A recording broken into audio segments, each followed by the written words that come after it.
First of all, Nickelodeon All-Star Brawl 2. Recently, I applied for the ability to get a review copy.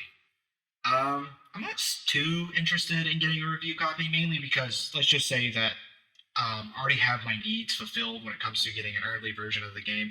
Let's just say theoretically, like I'm not confirming or denying that. I'm just supposing it as a hypothetical reason as to why maybe I'm not super concerned about getting it.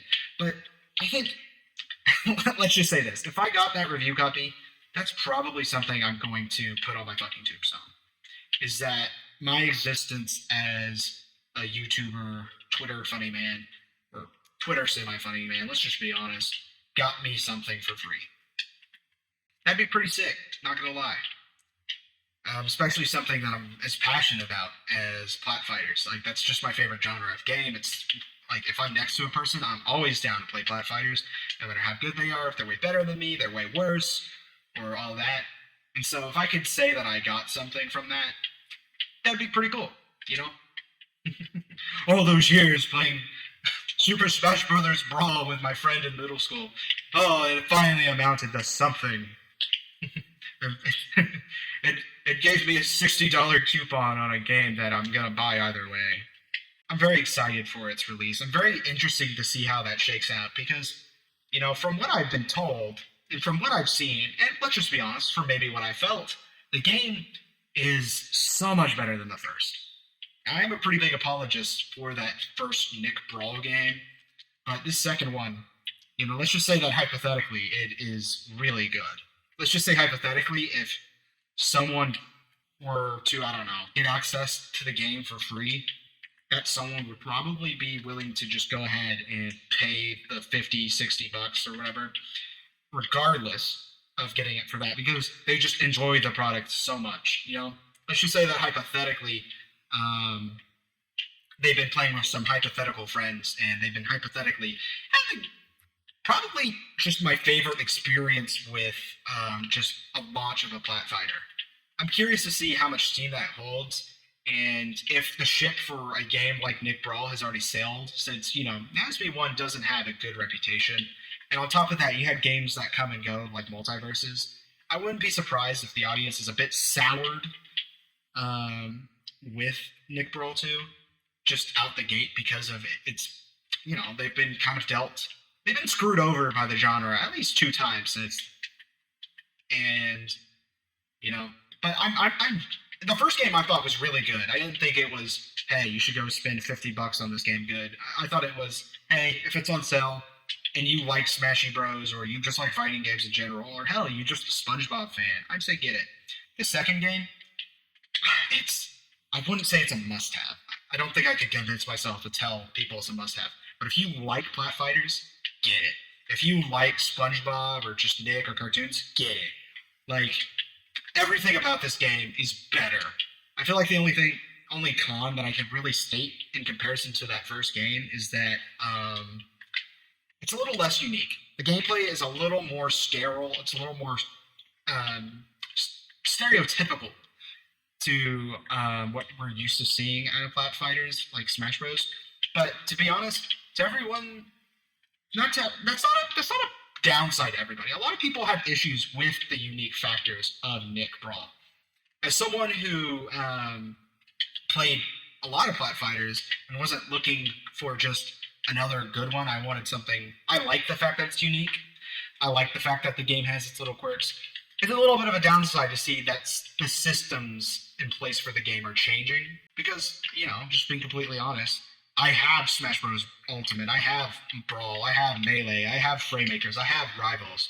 And so when you make a game that plays like one of those, it's like, this isn't going to replace it by no stretch of the imagination.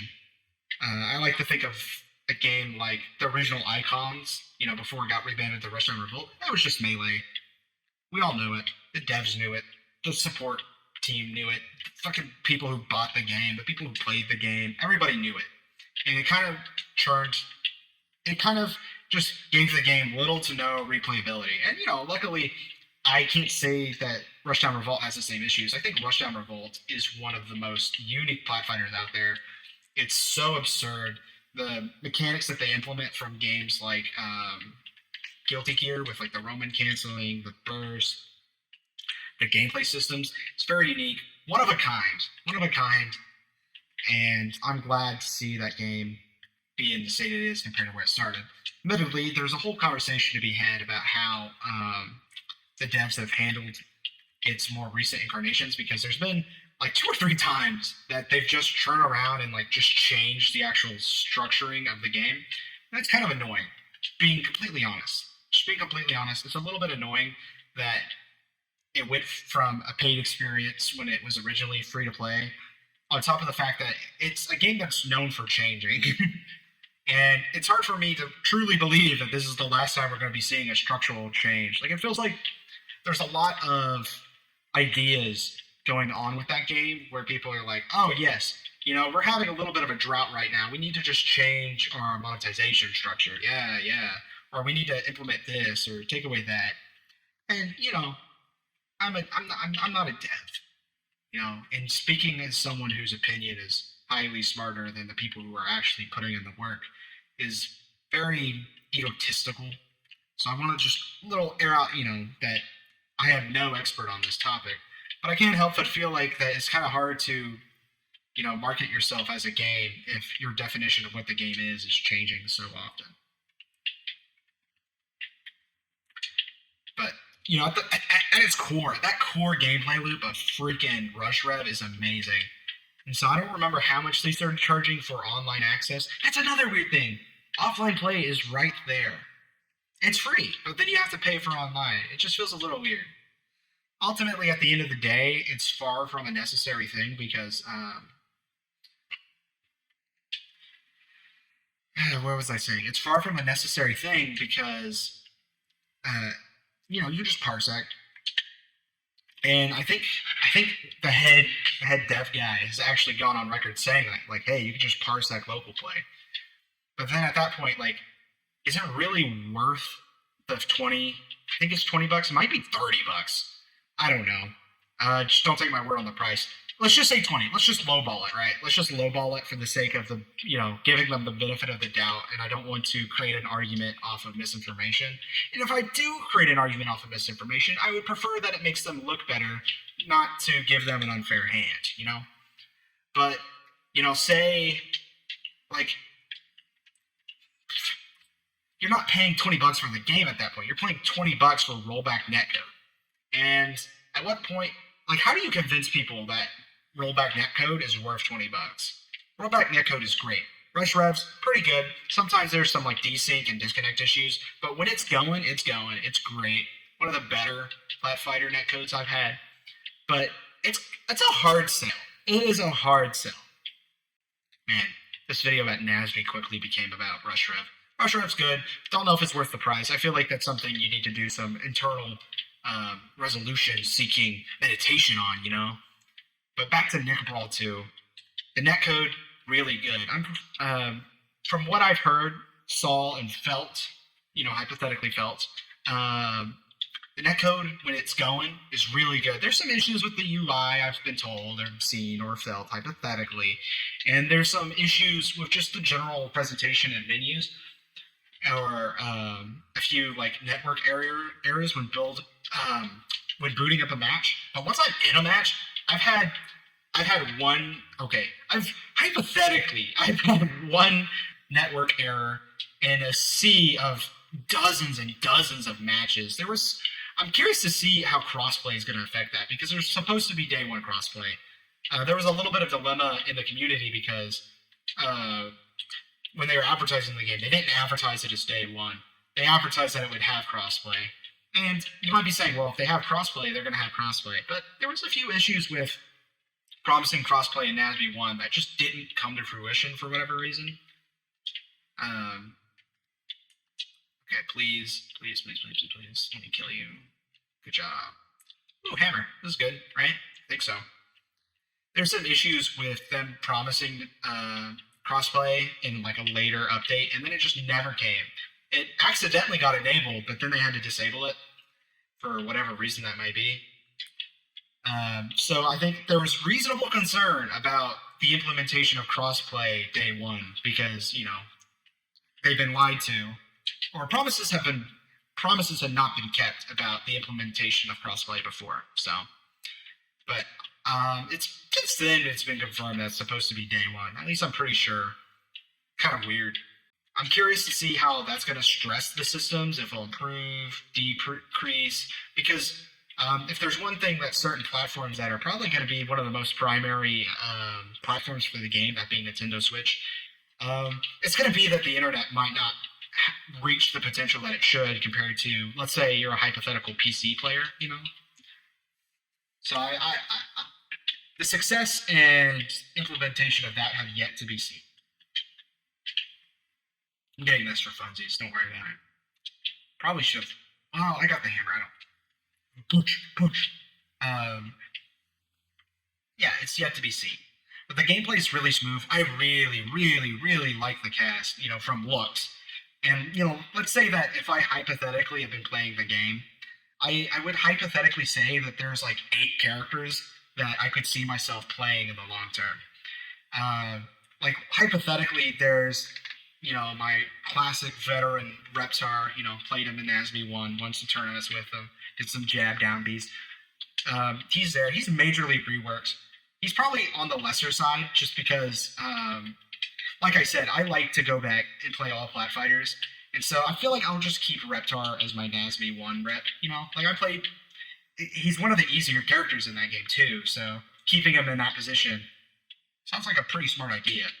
There's also Ren and Stimpy. From what I've seen and hypothetically felt, their buttons, their animations, everything they got going on just kind of goes, oh man, that looks like I'd have fun with them. And then there's Donatello, who has the Eyesore projectile, which is aka, a projectile that you can influence with your own attacks. I like to think of like Raymer's Down B and Rush Rev, or Wii Fit's Volley, since you can cancel it in the air with the shield button, and then hit it with other attacks to sit at different angles and stuff. That's the Eyesore projectile. That's like my favorite. But let's go ahead and hit the box again. God dang it! I'm still not playing with sound, so let's just say that it's pretty easy for me to forget where I'm going. And then there's characters like Korra. Korra has this really cool nair where they can they use all 4 elements. So if you use a fire attack, your nair switches to a fire nair, and then if you use a air move, like air bending, not like an aerial but an air bending, then your nair becomes like a air bending one, and it gives you like a little momentum boost. It's really cool. There's one for water and earth as well. Each one has like different stats. I can't tell you off the top of my head what they are. I've got to be honest, it's something that I go, ooh, colors, and I don't really pay attention to much else outside of that. But that, and they have this really cool thing where they can place down ice, and they can use that ice to basically, more or less, let's go ahead and pack punch. I'm just kind of choosing randomly. I think that's the thing I like about this mod in particular, just town in general as well, is I kind of just pick and choose what I want to do. Like, do I want to go open that door, get Speed Cola, go to the bank or something? It's all really up to me. And I like that. It's very casual. Very casual.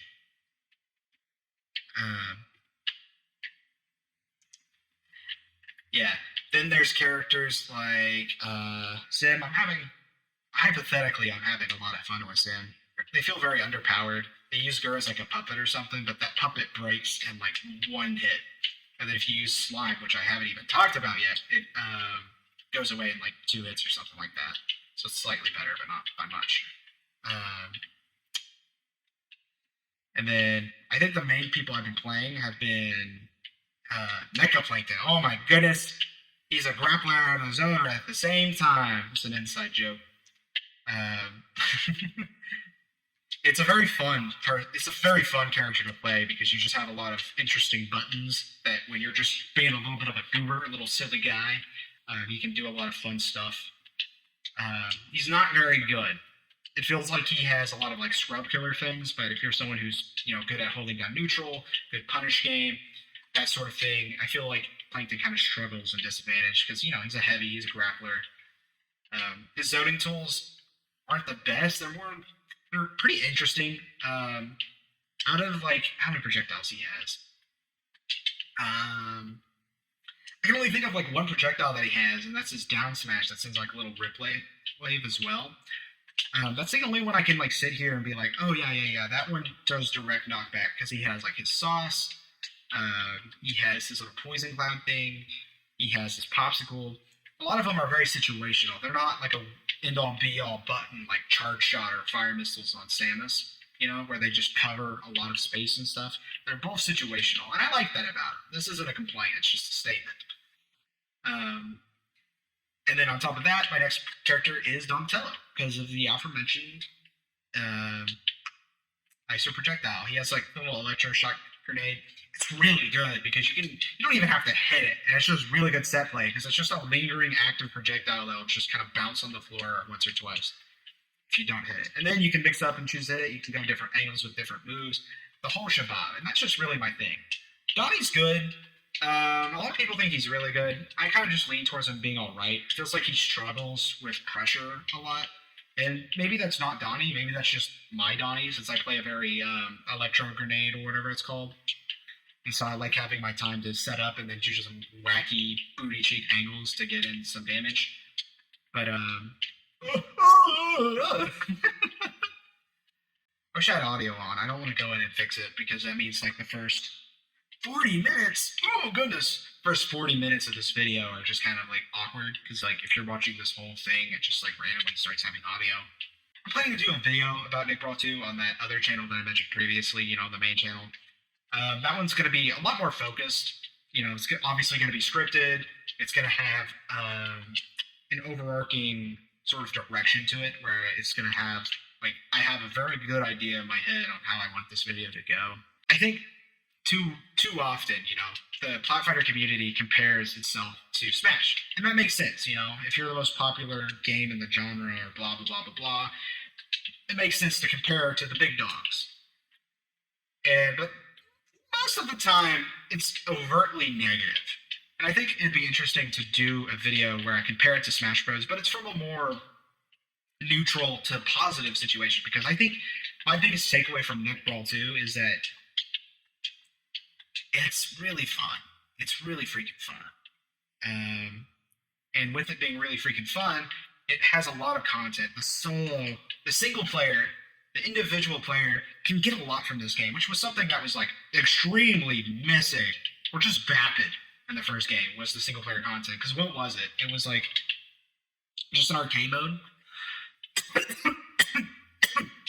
It was just an arcade mode where it would just have like dialogue box text or whatever of like SpongeBob saying something, and then Aang would say something.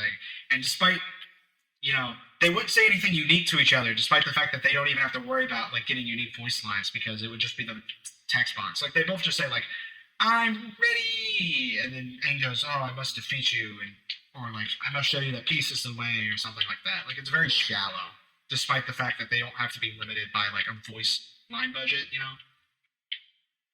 But single player in this game, I haven't seen or hypothetically felt the arcade mode, like the little arcade ladder thing. I know it's there. I just haven't felt it. You know, I haven't seen it either. But what is there is a campaign. And this campaign is practically a roguelike. And as someone who, let's just say hypothetically, has already beaten the campaign leading up to the game's release in an attempt to hypothetically be ready for a hypothetical video, so that way they can hypothetically be ahead of the train. Let's just say in that sort of hypothetical sense that that person would have hypothetically already beaten it. And that person, if that hypothetically were to happen, I think I would say that it was really good. Like, it surprised me with how good it was. Was it perfect? No, far from it. In fact, sometimes it just kind of teetered onto that boring arcade mode, because it has a lot in common with the traditional arcade mode, but it does a lot to add character, uniqueness, replayability, the whole shabab. Because, let's see, I'll throw a slight spoiler warning. Not one where I think it'll ruin your experience, but it'll just give you like an explanation of what's going on. Basically, you're SpongeBob, this is how you start, and you get pulled into this weird dimensional thing where a character from Danny Phantom is like, "Oh, you must help me save the universe because this other character from Danny Phantom is bad and ruining things." And he took you and your friend Patrick, because Patrick also gets sucked up. And then you go about and you do these little things where it'll be like a multi-enemy arena thing where it's like you spawn in, you have like different enemies spawn in, you have like Foot Clan from Ninja Turtles, Jellyfish from SpongeBob, like a wide variety of enemies from different franchises and types, and it's pretty cool. It's a little repetitive towards the end, but yeah, and then you could have like a bonus stage where you have to do like pop the balloons, where you go around a course and pop the balloons.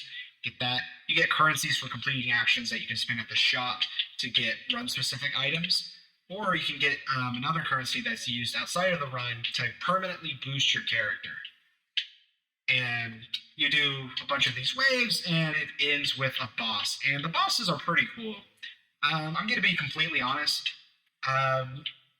Once I had one of the first upgrades you unlock is that you get extra stocks in a run. When you first start, you only have one stock, so if you die, it's over. But eventually, you can upgrade it to like 6 or 5. I'm not exactly sure, but very high amount. Once I was at that point, I technically just didn't fail at a boss. And maybe it's just because, I play these games competitively, I play these games casually, it's just my most played genre. Maybe I'm just a little bit too above the skill ceiling for the game, but it felt too easy. Once it felt too easy, it felt a little bit boring. But going through and seeing each boss for the first time, or that goal of thinking you're getting close to completing, that's pretty good. The game does a few plot twist extensions where it's like, oh, you think you beat it, and it's like, ha ha ha, nope, you didn't actually. Now you got to go do the same thing again. That happens, once or twice. And the first time it happened is like, okay, yeah, that makes sense. And then any other time that it happened after that, I was just kind of annoyed. Because it's like, I would rather you make a shorter campaign that, focuses on replayability than you're throwing in this, MacGuffin thing to make me have to do it several times. And I've been very negative over the game. Been very negative about it. But let me just state the fact that it, let's say in a hypothetical sense, if I were to have completed it, it was overall fun. And it was overall the most fun I've had in a single player mode, hypothetically, outside of maybe Slap City. And so you might be saying, Eyesore, are you implying that you think NASB 2 has a better single player campaign than something like World of Light or Subspace? And my answer is yes. I think I said that NASB 2 has a problem with what's it called? Repetitiveness, right? But I'm going to be completely honest with you guys. Spirit mode is the most repetitive single player thing I've probably played. That isn't some mobile game where you just flap a bird through some warp pipes or something.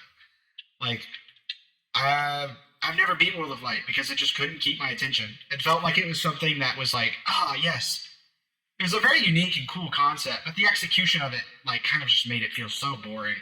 Because it felt like you either wanted to just go into it with a build of a spirit that just makes you go a crud ton of damage, or you want to go in with a spirit that does a specific thing, like make the strong wind not be as effective or something like that. And it just kind of soured the overall thing. It just felt like once you played it for 30 minutes, you're like, oh, it's just this. It doesn't get any better. The bosses were pretty cool. That was pretty enjoyable. It was neat. But after that initial, oh, wow, kind of moment, it just kind of dies down. With Nick Brawl 2, it suffers from a lot of the same problems, but despite making you repeat some of the process to fully complete the campaign and stuff like that, the way it handles it is just so much better. NASB 2 offers a lot more variety and a lot less constriction, and I think another important thing is that they do have a common where you're building up your character and you're getting perks and stuff like that. But one thing with NASB is that once you have your set, it goes away because you can complete the run, right?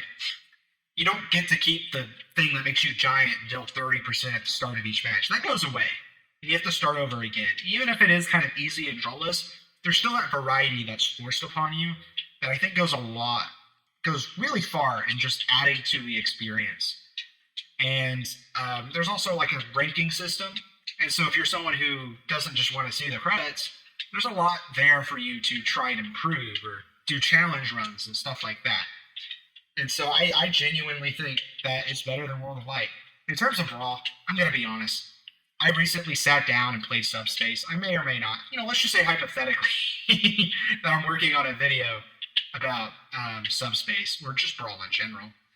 Let's just, under that hypothetical, let's just say that I was kind of let down with how Subspace is. It's better. It's not as good as I remembered it being. I think there's certain aspects of it that are really cool. And I think overall, if you're a Smash fan and you've never played Brawl, hook up your fucking Dolphin emulator, get a Brawl ROM. Legally, obviously, Ice of the Cloud does not condone any use or illegal activity, and any discussion of such is just a hypothetical. But just open up. Just open that up, play it. It's a good first experience, but it's not nearly as replayable. I think a lot of the value comes from some of the more unique boss fights, as well as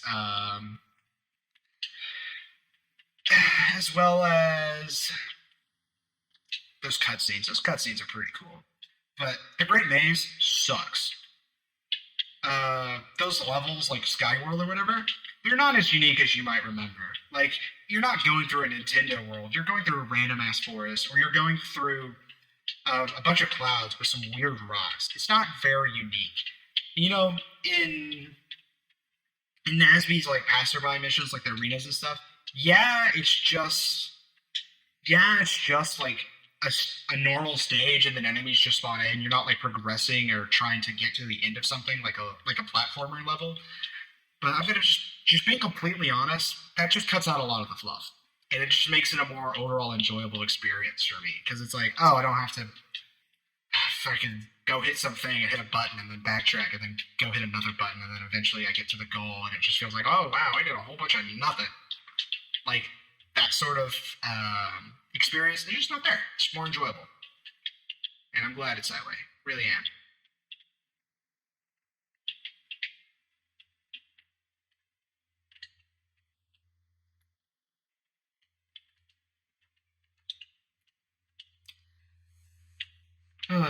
Okay, sorry. Oh, I'm dead. I didn't have quick revive. I never got quick revive, did I? Let's just go ahead. Wrap up. Let's just go ahead and wrap up my nasb thoughts, alright? Let's just go ahead and take this opportunity to wrap up my nasb thoughts. Because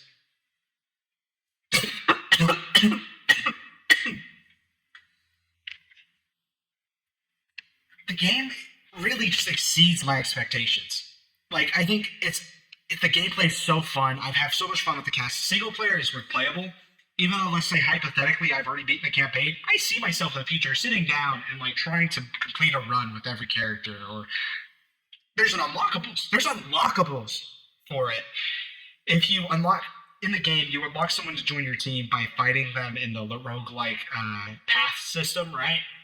And you beat them once, you unlock them, you can pick them for future runs. Beat them twice, you unlock this like purple skin where they have like this purple fire because they're like mind controlled in the story. You basically unlock their mind control alt. And if you do it a third time, you get like a black and purple one where it's just like a more intense one. I don't know if it's just like a beta thing. These things look kind of awkward. Maybe sometimes they're a little sore on the eyes. But what is there? It's pretty cool that it exists in the first place, because like, what do you get as a player for doing something in Subspace or doing something in World of Light? You get nothing. Let's just be honest. You get nothing. And this is another thing I can compare to Slab City, because Slab City, I went through and I completed story mode with every single character that it had a story mode for, because I wanted that extra costume that it gave. And I had a lot of fun doing it. It also helps that Slab City is just overall the best single player experience in a Plat Fighter, in my opinion. I will say that there's a little less interest in it because it's not composed of pre-existing characters. Like, you're a big Sonic fan, you're like, oh my god, Sonic, World of Light, oh my god, Sonic, Subspace Emissary, or like, oh my god, Patrick, that sort of thing exists. That sort of thing exists with NASB and Smash to make you a little more invested in it. But the actual content, the actual gameplay, just that whole shabab is so much better in Slab City. Like, the levels are unique, the versus levels are interesting. The story, like I said, it's a little hard to get invested in the characters' struggle, because they each have a little narrative thing going on. But it's still actually pretty fun. It's just fun. Like, I don't know what else to tell you besides the fact that it's fun. Like, what else do you want from me at that point, you know? I switch to mouse and keyboard for a second. Usually I play this game on mouse and keyboard, but it's a little just, it's a little more comforting to play on controller, especially zombies, since you have auto aim. Combined with the fact that, you know, I'm focusing on conversation, I don't want to be a sweatboard. That's lame. No one wants that. You're right, I swear, no one wants that. Um, Nah, I'm glad that I've gone on Slap City and Rush Rev tangents. You know, if you're someone who has only played Smash Bros. And Nick or Multiverses, I encourage you to seek out the bigger indie titles, even the smaller ones too. There's a lot of fun to be had. There's a lot of unique ideas. Um, the older I get, the more I think Slap City might just be the best Bad Fighter. I know that graphically it's a little on the lower end side, but it's in a way where it doesn't look like it's trying to be something it's not. It's very recognizing of the fact that it's not a very graphically intensive game. So it goes for a simple cartoon art style. Sometimes it looks a bit chubby or just lazy, being completely honest. But I love it. I love the fact that it's like that. I think it's really cool. I think it's something that hasn't been seen in the genre since then because you got Rivals 2 and Rush Rev looking pretty similar in their art styles, and you got Ultimate that, you know, aside from Brawl, tends to just go for this like milk toast approach. Um, and you got plenty of pixel art ones, but Slap City is the only one that has this sort of art style. So I actually think it gets points in it in that regard. The more I'm discussing it, but the single player is so good, the multiplayer is so good, the cast is so good. I think one last thing I want to complain about is that I'm concerned that if nasb 2 succeeds in 2025, we're going to have nasb 3 because Nick Brawl 1 happened only 2 years ago, October 2021, right? It had DLC support in 2022, and then now in 2023, it's got a new game. It kind of worries me that they're following a NetherRealm Studios approach. I just worry about that in a game that's going to probably struggle to sell as much as it did the first game, unless word of mouth just really gets around about how much of a better experience it truly is. Why did I buy that? I got a max ammo. I could just waste this, try and get some more points. Anyway, I worry that it's not going to sell as much. It'll probably meet numbers very well, and then DLC will probably do okay.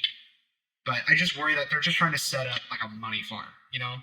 And you might be saying, well, I sort of makes you think that. Well, they're following the trends of the money farm fighting game being Mortal Kombat, as well as the fact that their price, they already have DLC. They already have the whole cast of DLC announced, and it's been leaked that they're pretty much already done. In fact, let's just say that hypothetically, I literally saw Zuko, who's supposed to be DLC, in the credits, like he's part of the cast. And so it worries me that they're making some business decisions for extra money that are just going to overall, you know, burn people out with the game. Because I feel like Nick Brawl 2, that extra 4 characters, instead of putting them out as DLC, that could have gone a long way. Especially when the DLC cast isn't super interesting. Because I'm going to be honest, you want to know who it is? It's Mr. Grass. That one's good. It's Zuko. That one's good. Uncle Iroh. And you're like, wait a second. Is that 2 Firebenders? Is that 2 Firebenders in the 4-character DLC pass? And then you also have Rocksteady, who just screams like base cast. That feels like a base cast thing. And maybe I'm just being too critical, but it just feels cheap. It feels like cheap DLC, get an extra $25 out of you, and that just upsets me. Because it's very clear in the files that they're very close to being done. That like they could have just took a little extra week or two, maybe even a month. Let's just give them a month, right? They could have been a little bit later and then gave us those 4 extra characters and justified that price point even more. Because I think if you're someone who has a friend to play with, this game is definitely worth the price. If you're someone who's going to be more of a single player, I would wait for it to go on sale. If you're someone who really enjoys just no-lifing games online, like let's say you're an Ultimate believer, you know, you've played Ultimate so much, something. It's joke there. Oh yeah, this is BO3 version, so it's going to be. It is mildly concerning because I just think that's very scammy.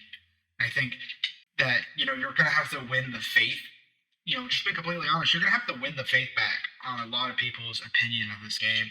And, you know, coming right out the gate with fucking $25 DLC for, oh my goodness, lucky me.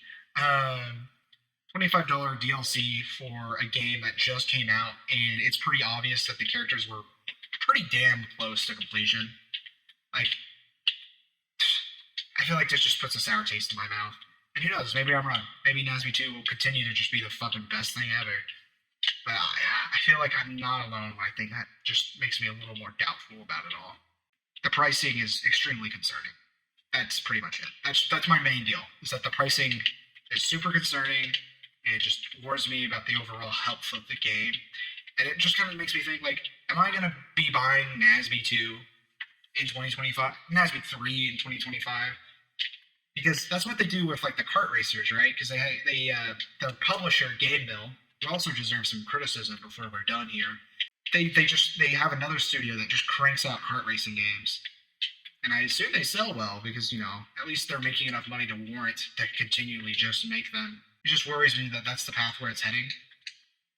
And I don't know. I just don't think that's what I want from NASB. I just feel like the game, and man, it just really frustrates me. It's just going to be kind of hard to convince people to play this game if that's how things are going to be, I suppose. Just diddling it down, being completely transparent. But I'm excited for NASB 2. Hopefully, oh my goodness, hopefully I get a review copy, just for the sake of saying that I was able to, like I mentioned at the very start of this very long conversation. Yeah. And you know what? If you're here right now, let me know what your thoughts. What's your thoughts? Are you getting the game? You picking it up? What's your issues with it? Please. The only thing I ask is that you refrain from just saying that you think it's a bad game. It's perfectly fine to think that games are bad. But it's just kind of frustrating, at least in the Smash community in particular, where a lot of people who just don't play the other games, they'll just say, oh, yeah, it's a bad game. And you go, why is it a bad game? And then they just list out reasons that don't make it sound like a bad game. It just makes it sound like it's not a Smash Brothers game. You know what I'm saying? So I invite you to be critical of this game. I just ask that you explain your reasonings, because it's valid for you not to like this game, even if I'm sitting here preaching it as a pretty decent thing. Ow, doggy, no.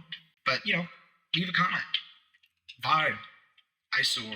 Signing out. Wait, sorry. Eyesore, the whatever. Peace and love. Signing. Wait, no. It's... I'm tired.